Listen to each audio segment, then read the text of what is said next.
Diário do Dr. Seward, 28 de outubro. Quando o telegrama veio, anunciando a chegada a Galatz, não acho que tenha sido um choque para nenhum de nós como era de se esperar. É verdade que não sabíamos de onde, ou como, ou quando o golpe viria, mas acho que todos nós esperávamos que algo estranho acontecesse.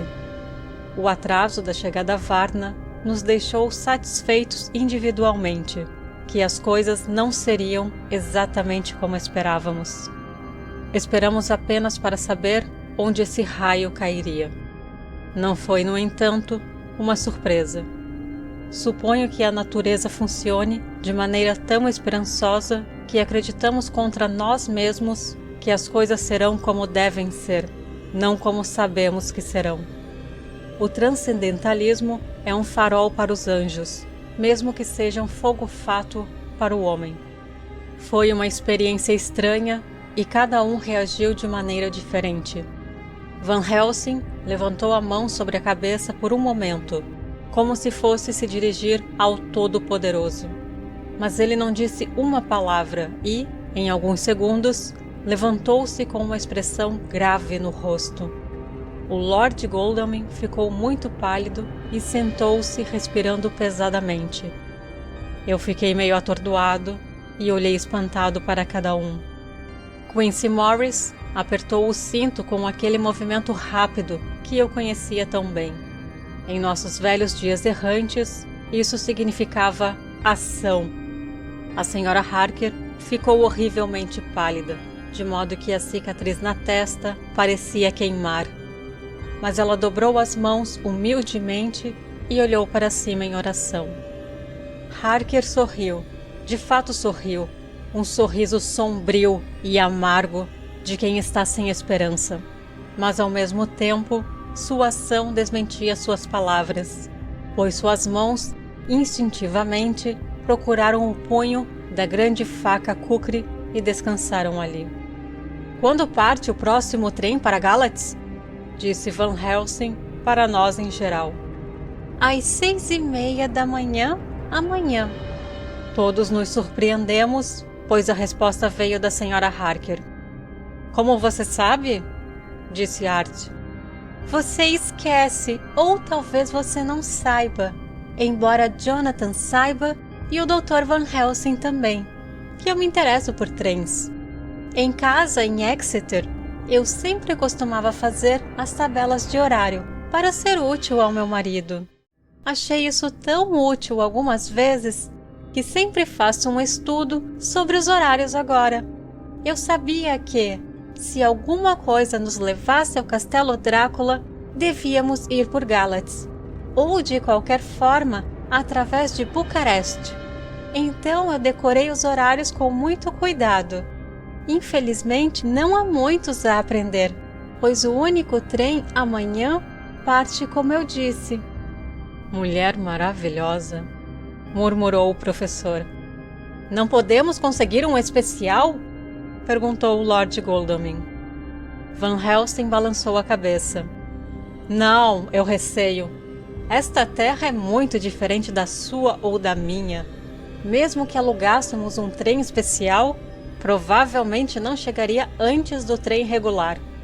Além disso, temos algo para preparar. Devemos pensar. Agora vamos nos organizar. Você, amigo Arthur, vá ao trem e pegue as passagens e veja que tudo esteja pronto para partirmos de manhã. Você, amigo Jonathan, vá para o agente do navio e pegue dele cartas para o agente em Galatz, nos autorizando a fazer uma busca no navio, exatamente como as que temos aqui. Quincy Morris, veja o vice-cônsul e obtenha sua ajuda com seu colega em Galatz. E tudo mais o que ele puder fazer para facilitar o nosso caminho, para que não percamos tempo no Danúbio. John ficará com a Sra. Mina e eu, e consultaremos um ao outro, pois se passar muito tempo, vocês se atrasarão, e não fará diferença se o sol se pôr, pois estarei aqui com a senhora para ter seu relato. E eu? Disse a Sra. Harker intensamente, e mais como seu antigo eu, do que ela esteve por mais de um dia.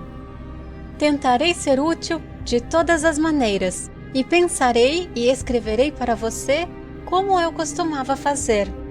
Algo está mudando em mim de uma maneira estranha e eu me sinto mais livre do que já estive ultimamente. Os 3 homens mais jovens ficaram mais felizes no momento, pois pareceram perceber o significado de suas palavras.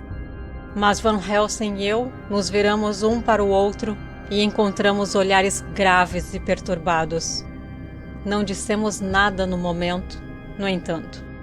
Quando os 3 homens haviam saído para suas tarefas, Van Helsing pediu à Sra. Harker que procurasse a cópia dos diários e encontrasse a parte do diário de Harker no castelo.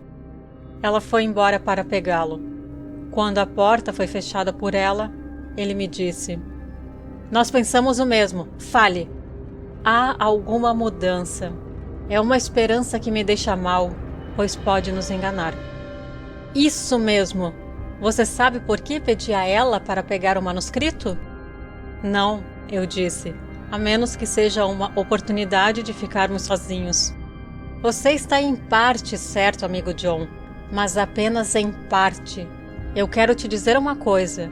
E meu amigo, estou correndo um terrível risco, mas acredito que estou certo.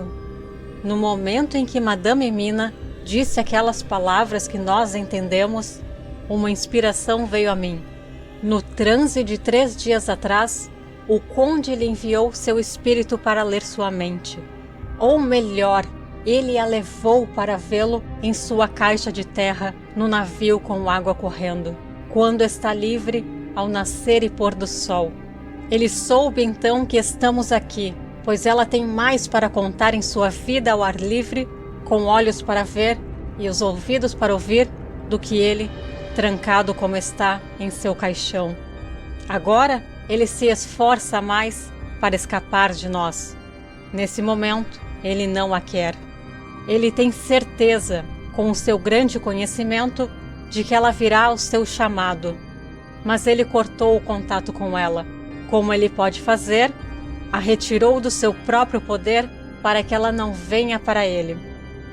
Aí eu tenho esperança de que nossos cérebros adultos, humanos há tanto tempo e que não perderam a graça de Deus, cheguem mais alto do que o cérebro infantil dele, que jaz em sua tumba há séculos, que ainda não cresceu até a nossa estatura e que só trabalha para si mesmo e, portanto, é pequeno. Aqui vem a Sra. Mina. Não diga uma palavra para ela sobre seu transe. Ela não sabe disso, e isso a sobrecarregaria e deixaria desesperada. No momento em que precisamos de toda a sua esperança, toda a sua coragem, quando precisamos de todo o seu grande cérebro, que é treinado como de um homem, mas que é de uma doce mulher e tem um poder especial que o conde deu a ela, e que ele pode não tirar completamente, embora ele pense assim: silêncio, deixe-me falar e você deve aprender.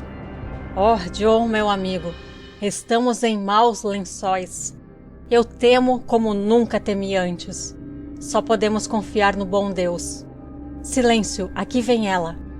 Eu pensei que o professor iria desabar e ficar histérico, assim como quando Lucy morreu.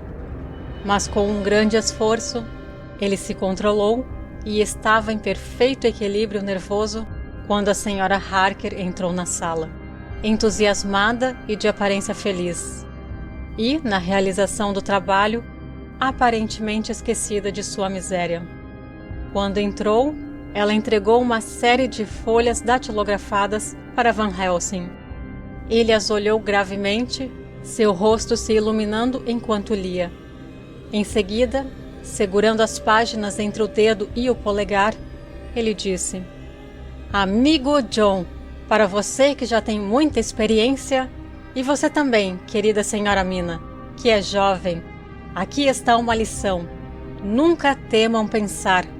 Um meio pensamento está zumbindo muitas vezes no meu cérebro, mas eu temo deixá-lo perder suas asas. Aqui, agora, com mais conhecimento, volto para onde vem o meio pensamento. E acho que ele não é nenhum meio pensamento. Esse é um pensamento inteiro, embora tão jovem que ele ainda não é forte para usar suas pequenas asas. Não como o patinho feio do meu amigo Hans Andersen. Ele não tem nenhum pensamento de pato, mas um grande pensamento de cisne, que navegava nobremente em grandes asas, quando chegou a hora dele experimentá-las. Veja, eu leio aqui o que Jonathan escreveu. Aquele outro de sua raça que, em uma idade posterior, trouxe suas forças sobre o grande rio para a terra turca que, quando ele foi derrotado, voltou e de novo e novamente, embora ele tivesse que voltar sozinho do campo sangrento, onde suas tropas estavam sendo massacradas, já que ele sabia que sozinho poderia triunfar. O que isso nos diz? Não muito? Não. O pensamento infantil do conde não vê nada, portanto, ele fala tão livremente. Seu pensamento homem não vê nada. Meu pensamento homem não pensou nada, até agora. Não, mas chega outra palavra de alguém que fala sem pensar, porque ela também não sabe o que isso significa, o que isso pode significar. Assim como há elementos que descansam, mas no curso da natureza eles seguem seu caminho e eles tocam, então puf! E vem um lampejo de luz do céu que cega, mata e destrói alguns, mas que mostra toda a terra abaixo por léguas e léguas. Não é assim? Bem, eu explicarei. Para começar, você já estudou a filosofia de crime? Sim e não. Você, John, sim, pois é um estudo de insanidade. Você não, senhora Mina, pois não tem contato com crimes, exceto uma vez. Ainda assim, sua mente funciona verdadeiramente e não procura particulare ad universale. Existe essa peculiaridade em criminosos. É tão constante em todos os países e em todos os momentos, que até a polícia, que não conhece muito da filosofia, vem a conhecer empiricamente que ela existe. Isso é para ser empírico. O criminoso sempre trabalha em um crime, isto é, o verdadeiro criminoso que parece predestinado ao crime e não a outra coisa. Este criminoso não tem o cérebro de um homem completo. Ele é inteligente, astuto e engenhoso, mas ele não tem a estatura de um homem quanto ao cérebro. Ele tem um cérebro infantil. Agora, esse nosso criminoso também é predestinado ao crime. Ele também tem cérebro de criança, e é por isso que age assim. O passarinho, o peixe pequeno, o pequeno animal não aprende por princípio, mas empiricamente. E quando ele aprende a fazer, então há para ele terreno para começar a fazer mais. Dos pusto, disse Arquimedes, dê-me um ponto de apoio e eu moverei o mundo. Fazer uma vez é o ponto de apoio pelo qual o cérebro infantil torna-se cérebro adulto. E enquanto ele tiver o objetivo de fazer mais, ele continuará fazendo o mesmo novamente, todas as vezes, como já fez antes. Oh, minha querida, vejo que seus olhos estão abertos e que para você a luz do relâmpago mostra todas as léguas.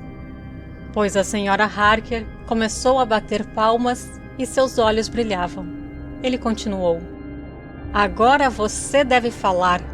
Conte a esses dois homens velhos da ciência o que você vê com esses olhos tão brilhantes. Ele pegou a mão dela e a segurou enquanto ela falava. Seu dedo e polegar se fecharam em seu pulso, como eu pensava instintivamente e inconscientemente enquanto ela falava. O conde é um criminoso, e do tipo criminoso.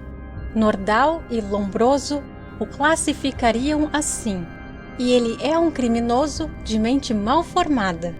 Assim, em uma dificuldade, ele deve procurar recursos no hábito. seu passado é uma pista e uma página que sabemos, de seus próprios lábios, mostra que, uma vez antes, quando, no que o Sr. Morris chamaria de lugar apertado, ele voltou para o seu próprio país da terra que tentou invadir, e daí, sem perder o propósito, preparou-se para um novo ataque. Ele voltou melhor equipado para sua tarefa e venceu. Então, ele veio a Londres para invadir uma nova terra. Ele foi vencido e quando toda a esperança de sucesso foi perdida e sua existência estava em perigo, ele fugiu de volta pelo mar para sua casa, assim como anteriormente ele havia fugido pelo Danúbio da Turquia. Bom, oh, a senhora é tão inteligente, disse Van Helsing com entusiasmo, enquanto ele se inclinava e beijava a mão dela. Um momento depois, ele me disse, tão calmamente como se estivéssemos tendo uma consulta de sala de doença. Apenas 72 e em toda essa emoção. Tenho esperança. Voltando-se a ela novamente, ele disse com aguçada expectativa. Mas continue. Há mais para saber se você quiser. Não tenha medo.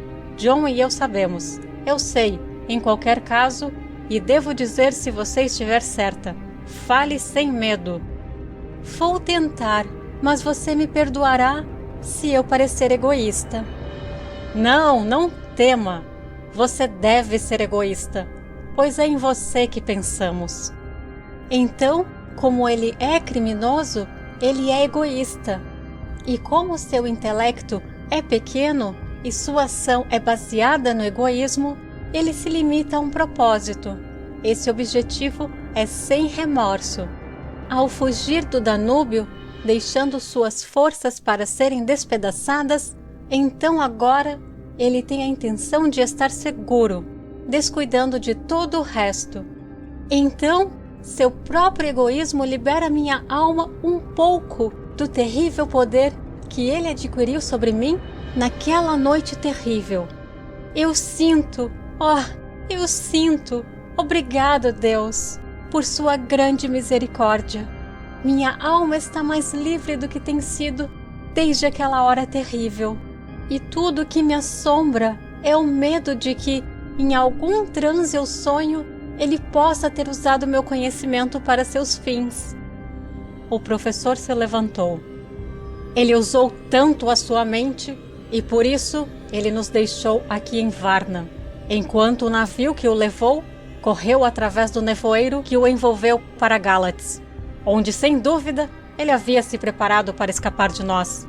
Mas sua mente infantil só viu até aí, e pode ser que, como sempre está na providência divina, exatamente o que o malfeitor mais preza para seu bem egoísta acabe sendo seu principal dano. O caçador é levado para sua própria armadilha, como diz o grande salmista, pois agora que ele acha que está livre de todos nós e que ele nos escapou há tantas horas, então seu cérebro egoísta sussurrará para dormir. Ele pensa também que, quando ele cortou a conexão com sua mente, não pode mais haver conhecimento dele para você. É aí que ele se engana. Esse terrível batismo de sangue que ele lhe deu fez libertar você para ir até ele em espírito, como você já fez em seus tempos de liberdade quando o sol nasce e se põe. Nesses momentos, você segue minha vontade e não a dele. E esse poder, para o bem de você e de outros, você ganhou do seu sofrimento nas mãos dele. Isso agora é ainda mais precioso, porque ele não sabe, e para se proteger, até se afastou do seu conhecimento sobre nosso lugar. No entanto, não somos egoístas, e acreditamos que Deus está conosco através de toda essa escuridão e dessas muitas horas sombrias. Nós os seguiremos e não devemos vacilar, mesmo se nos perigos nos tornemos como ele. Amigo John, esta foi uma ótima hora e nos fez muito para avançar em nosso caminho. Você deve ser escriba e escrever tudo, para que, quando os outros retornarem do trabalho, você possa mostrar a eles. Então eles saberão como nós. E então eu escrevi enquanto esperamos o retorno deles. E a senhora Harker escreveu com sua máquina de escrever tudo desde que ela trouxe o manuscrito para nós.